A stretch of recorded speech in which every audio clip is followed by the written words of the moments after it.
नमस्कार, मेरा नाम है लकी और स्वागत है आपका मेरे YouTube channel enlightenment the process of gaining knowledge में। आज का जो हमारा विषय है वो है की एलिमेंट्स ऑफ डेमोक्रेटिक गवर्नमेंट, लोकतांत्रिक सरकार के मुख्य तत्व। इस विषय के ऊपर आज हम चर्चा करेंगे, तो चलिए शुरुआत करते हैं।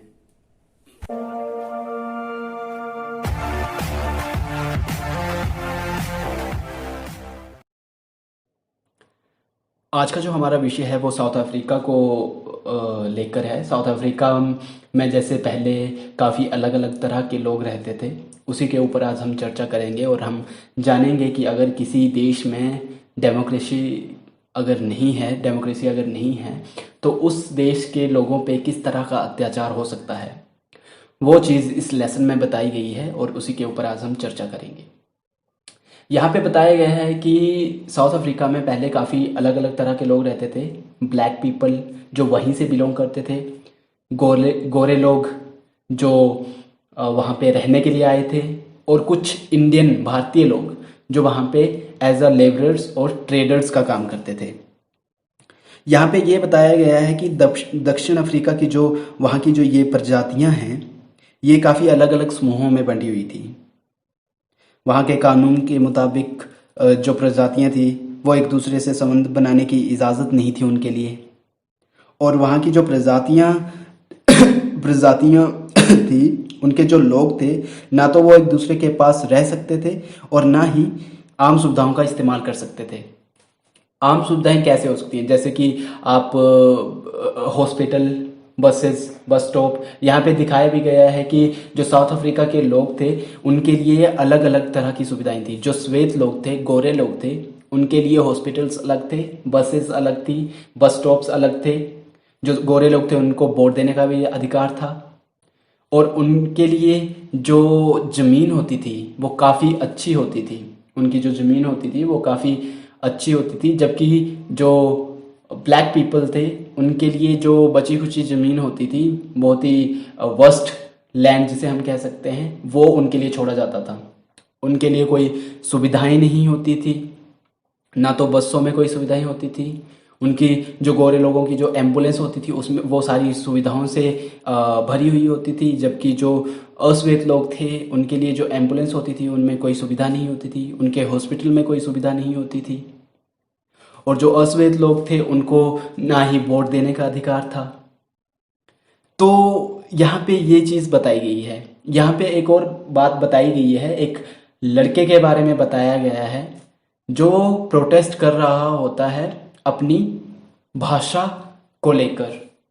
जैसे कि जिस स्कूल में जहाँ पे वो पढ़ रहा होता है वहाँ पे अफ्रीकन लैंग्वेज को सीखने पर बल दिया जाता है। वहाँ के जो टीचर होते हैं और वहाँ का जो कानून होता है उसके हिसाब से अफ्रीकन लैंग्वेज सीखना सबके लिए एक ज़रूरी होता है। लेकिन जो लड़का होता है हेक्टर पीटरसन नाम का, ये उसी शहर से होता है जहाँ पे बाकी सारे अश्वेत लोग रहते हैं। शहर का नाम है सोवेटो, ये साउथ वेस्टर्न टाउनशिप में है जगह। आपको दिखाता हूँ मैं मैप में कहाँ पे है ये। वहाँ पे वो रहता है और वो प्रोटेस्ट कर रहा होता है अपने सहपाठियों के साथ, क्लासमेट्स के साथ, इस लैंग्वेज को लेकर कि हमें ये जो अफ्रीकन लैंग्वेज है ये नहीं सीखनी है, हमें अपनी लैंग्वेज सीखनी है जुलू। तो इसके खिलाफ वहाँ की पुलिस क्या करती है, उनको काफ़ी मारती है, बुरे तरीके से मारती है, और गोलियों का भी इस्तेमाल करती है, जिसमें से एक गोली जो होती है वो अपनी इसको हेक्टर पीटरसन को लग जाती है और उसकी वहीं पे मौत हो जाती है। ये जो घटना है वो 16 जून 1976 की है। और इसके बाद आपको पता होगा कि वहाँ के एक जाने माने नेता थे नेल्सन मंडेला जी। ये अफ्रीकन नेशनल कांग्रेस से बिलोंग करते थे और उन्हें काफ़ी साल इस अपार्टहेड जो मैंने आपको बताया कानून, रंगभेद कानून, इस अपार्टहेड सिस्टम को ख़त्म करने के लिए उन्होंने काफ़ी साल इसकी लड़ाई में लगाए, और अंततः उन्हें फाइनली जो सफलता मिली वो 1994 में मिली, 1994 में उन्हें सफलता मिली। तो हम देख सकते हैं कि किस तरह से एक देश जहाँ पे लोकतंत्र नहीं है वो किस तरह से अपनी शक्तियों का गलत फ़ायदा उठा के लोगों पर अत्याचार कर सकता है।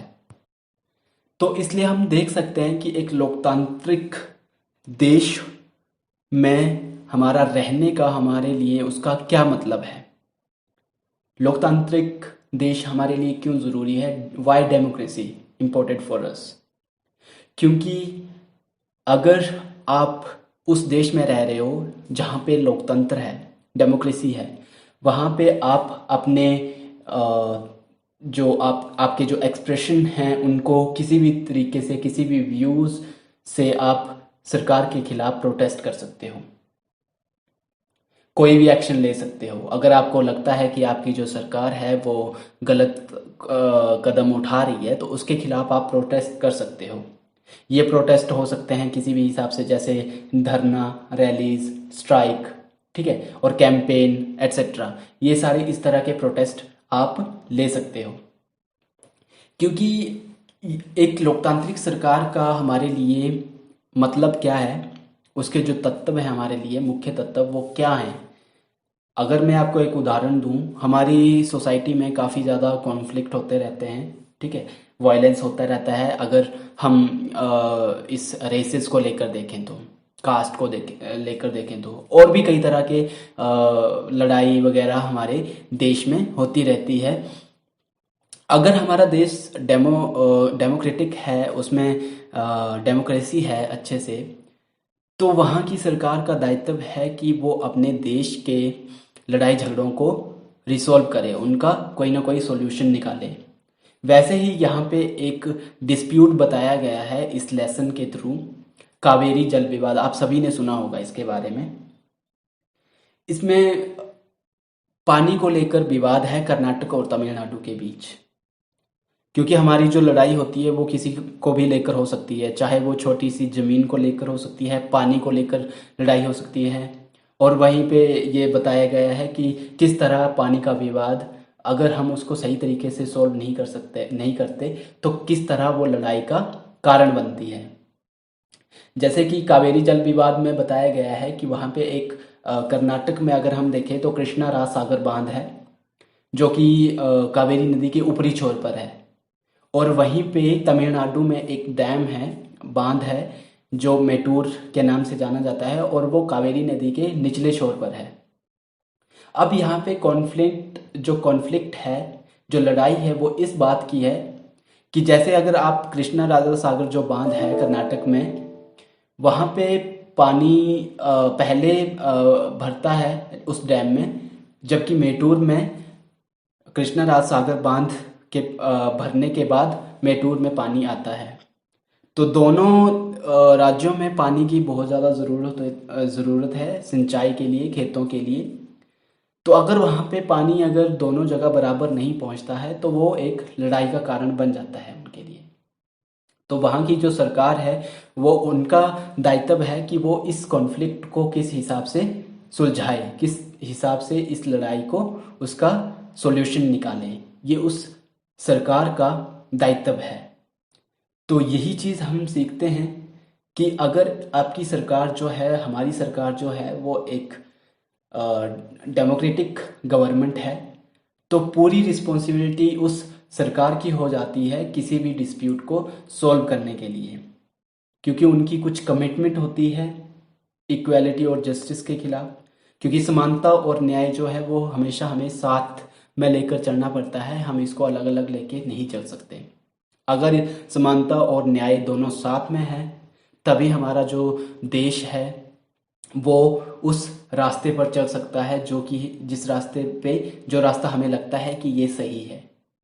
क्योंकि अगर हमारे देश में, हमारे राज्य में समानता है सभी के लिए और न्याय मिल रहा है उसको, तो वहाँ पे लड़ाई का कोई भी कारण नहीं है। जैसे कि इस डिस्प्यूट में हमने देखा कि तमिलनाडु में और कर्नाटक में अगर ये हमारी जो सरकार है ये डेमोक्रेटिक नहीं होती तो हो सकता था कि वहाँ पे काफ़ी ज़्यादा लड़ाई हो जाती, काफ़ी ज़्यादा। और अभी भी आपने देखा होगा कई बार लड़ाई हो जाती है, लेकिन वहाँ का जो न्यायालय है, वहाँ की जो सरकार है, वो इस डिस्प्यूट को किसी न किसी तरह से रोक के रखती है और उनके लिए दोनों राज्यों को बराबर तरीके से पानी प्रोवाइड करवाती है। अगर जरा सा भी पानी थोड़ा मतलब ज़्यादा हो जाता है किसी एक राज्य के लिए और दूसरे राज्य के लिए पानी की कमी हो जाती है, तो वो एक लड़ाई का कारण बन सकता है और इससे दंगे हो सकते हैं। तो हमारी सरकार की जो कमिटमेंट है इक्वालिटी और न्याय को लेकर, ये एक डेमोक्रेटिक सरकार पूरी करती है। तो इस लेसन से हम यही सीख सकते हैं कि अगर आपकी जो सरकार है वो डेमोक्रेटिक है तो आप अपने व्यूज़ को उनके पास रख सकते हो, किसी भी तरह से प्रोटेस्ट कर सकते हो, धरना रैलीज जो मैंने पहले बताया उस हिसाब से आप प्रोटेस्ट कर सकते हो बिना किसी हिंसा के। अगर आप बिना हिंसा के प्रोटेस्ट कर रहे हो तो आपकी सरकार आपको रोक नहीं सकती, क्योंकि आपके पास वो कानून है, आप स्वतंत्र हो उस प्रोटेस्ट को करने के लिए। लेकिन अगर आपकी सरकार डेमोक्रेटिक नहीं है, स्वतंत्र नहीं है, वहाँ पे कुछ ऐसे कानून हैं जो कि लोगों की स्वतंत्रता को बांध के रखते हैं, तो आप उसके खिलाफ आप फिर सरकार के खिलाफ नहीं जा सकते, क्योंकि हो सकता है वो अगर आप फिर सरकार के खिलाफ जाओ तो सरकार आपको जेल में डाल दे या फिर कुछ ताड़ना दे। तो ये हमारी एक डेमोक्रेटिक सरकार किस हिसाब से हमारी हेल्प करती है और हम किस हिसाब से अपने नज़रिए को उनके सामने रखते हैं, ये एक हमें डेमोक्रेटिक गवर्नमेंट हमें सिखाती है और एक स्वतंत्र देश में रहने के योग्य बनाती है। तो चलिए, धन्यवाद। आज का लेसन हम यहीं ख़त्म करते हैं। आने वाले कुछ लेसन में कुछ और हम सीखेंगे। तब तक के लिए धन्यवाद।